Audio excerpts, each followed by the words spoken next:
How KJ has looked since he didn't throw it all last week. How's he been in practice? Yeah, it's been great. Got a lot of zip on the ball, very accurate. He's had a really, really strong week, and that's kind of what we felt that he would do, but been really good, really consistent, been a good leader, had a nice 2 days this far.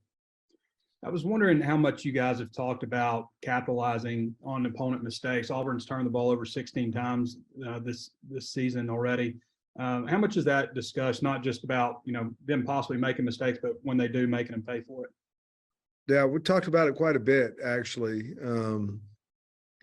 Certainly, we've got to take care. That's one of our goals for the week. We have to take care of the football, and we have to get some turnovers from them. But like you say, it doesn't really matter a lot unless you capitalize on the situation. So certainly have talked about it a lot. I think it'll be a key point in the football game. Thank you. All right.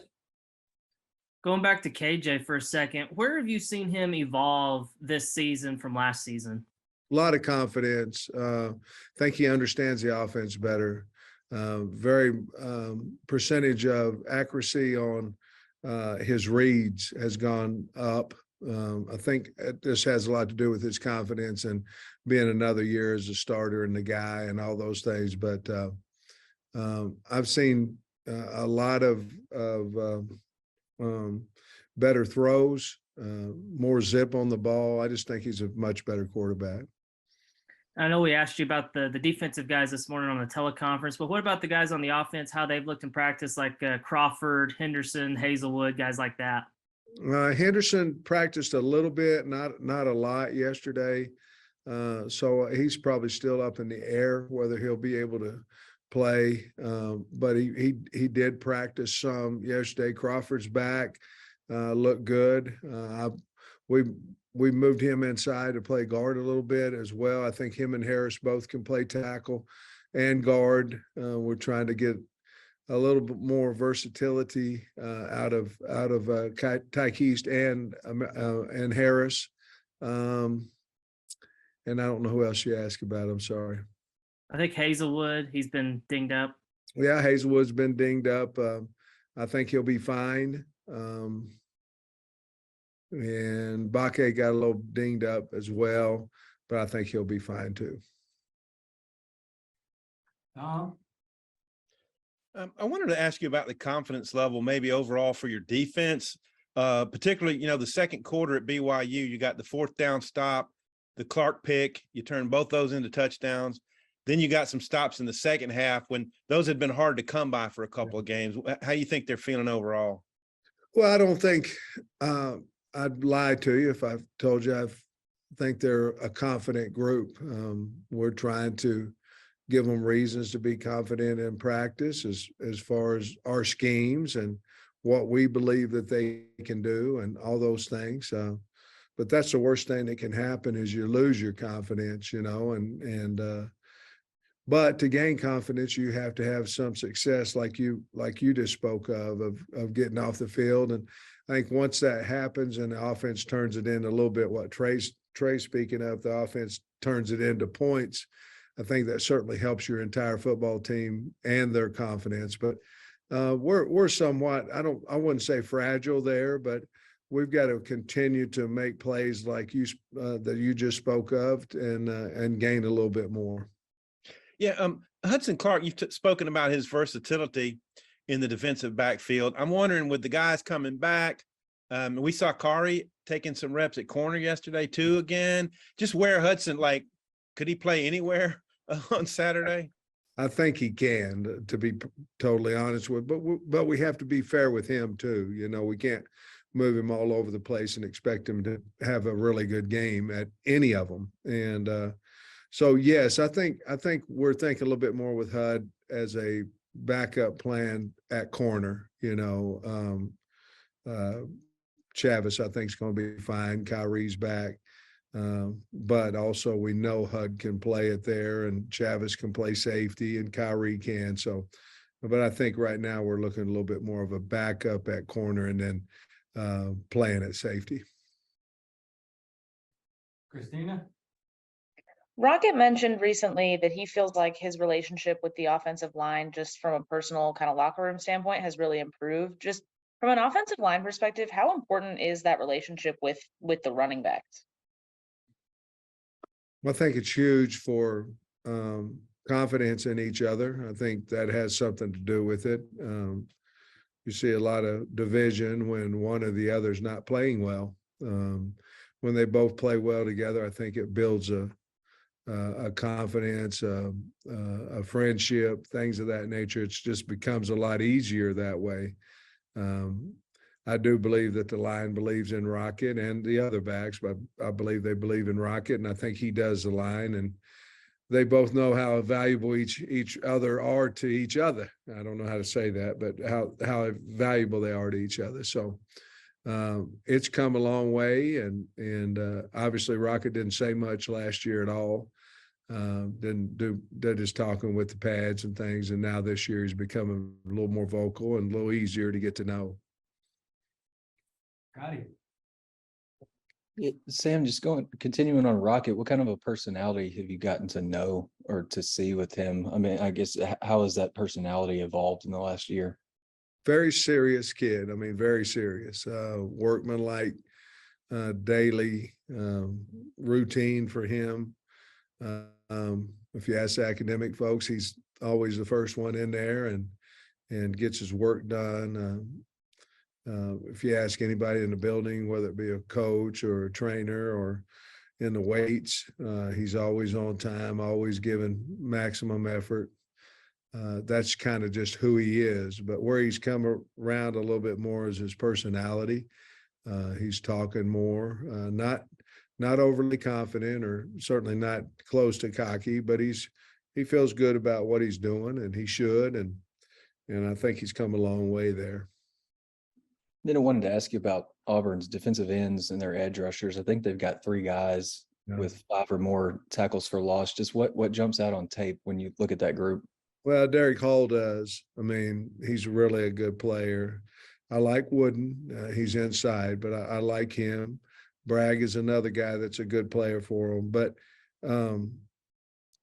they very twitchy, long, and have a strong desire to get to the quarterback. You know, there's a lot to be said in that as well.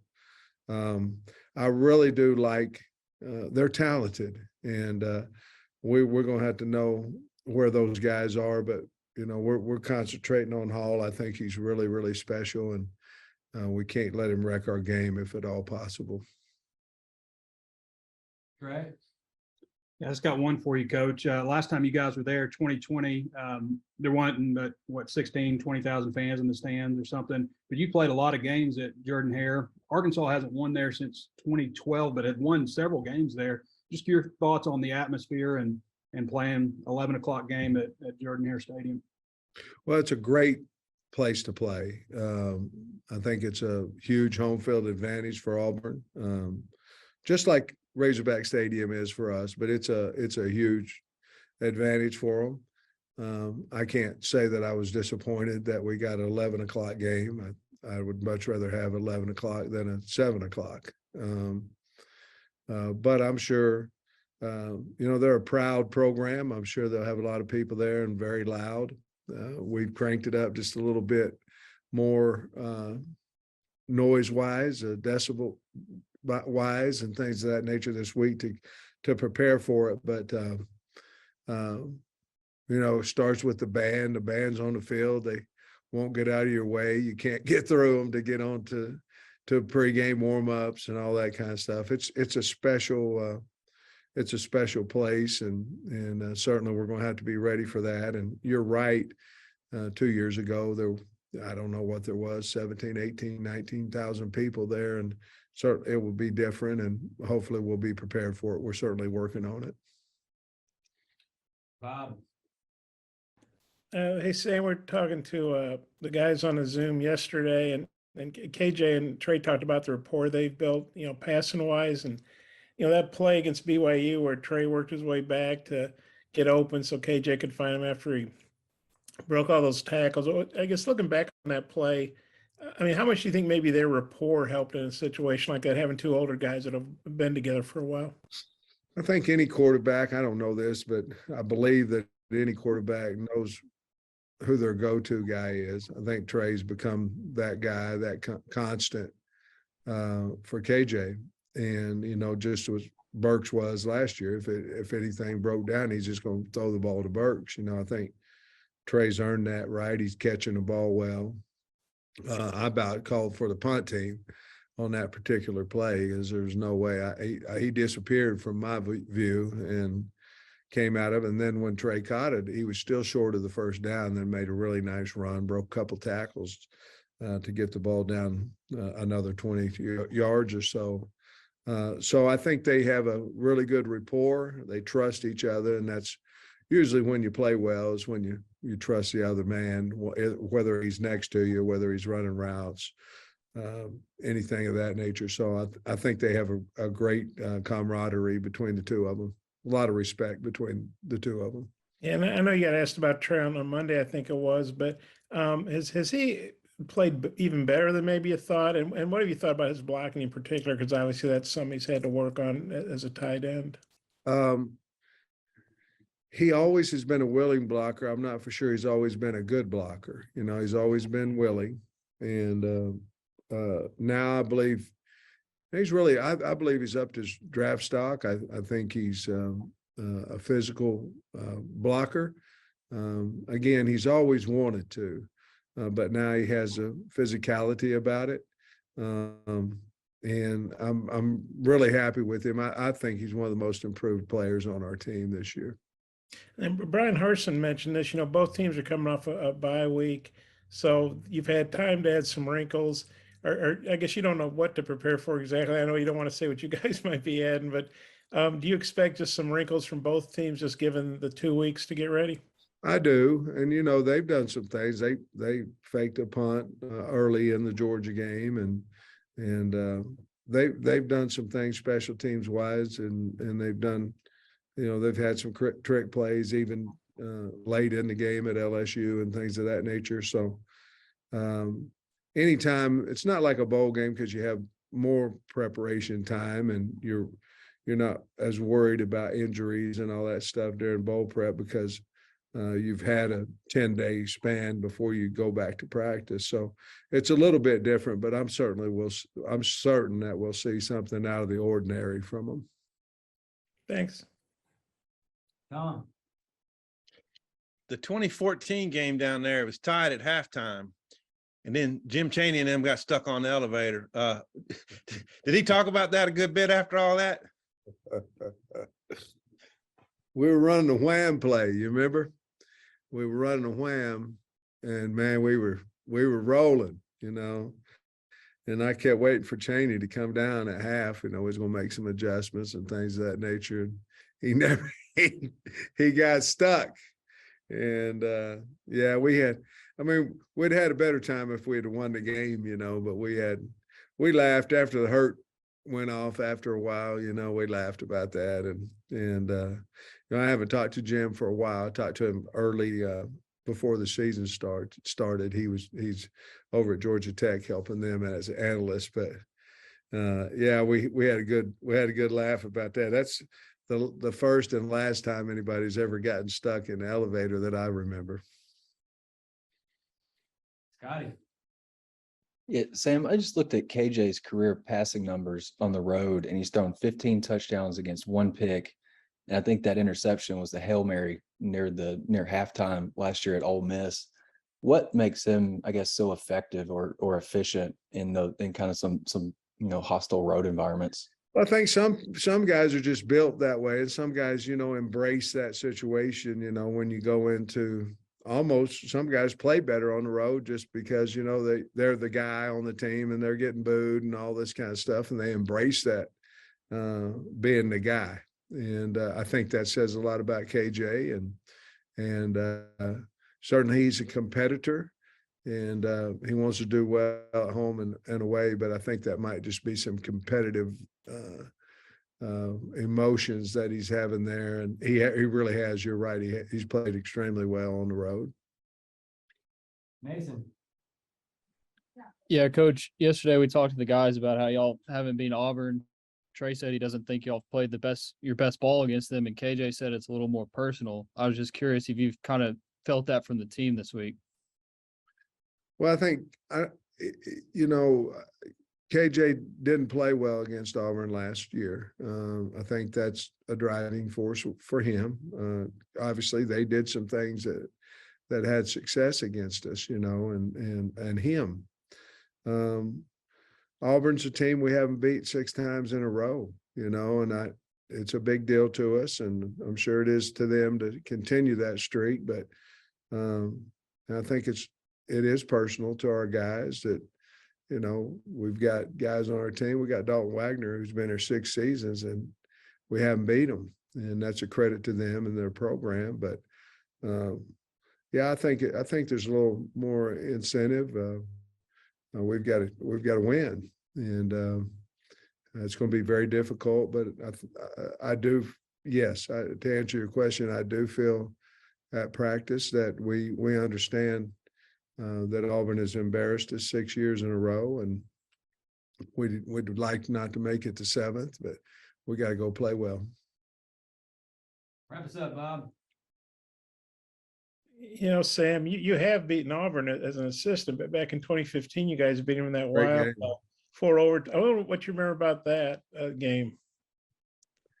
We ran a flip play in maybe the 2nd or 3rd overtime. I think we had to go for 2. And I said, if it's not there, I told Dan, I said, if it's not there, just check out. I mean, we'll just run the power. It was power flip. And if we would have handed the power off, we'd have lost about 2 yards. I mean, I'll never forget that. And he flipped it, and we walked in and got the 2-point conversion. But I remember I said, they can't stop us, you know, just if they've got an edge player, just hand the power, you know, just check to the power and we'll be fine. And it wouldn't have worked. And they had an edge player, and we went ahead and flipped it anyway, and surprised him about like it surprised me. But we did score on it. Yeah. I'm sorry, you're talking about Dan Enos? Uh-huh. Okay, as I figured, I just want to make sure you were talking about Skipper or something. You know? No, it was Danny Enos, and we flipped it out there and it worked. Okay, thanks. All right. Thanks, Coach. Appreciate your time. All right. Go Hogs, guys. Thank you.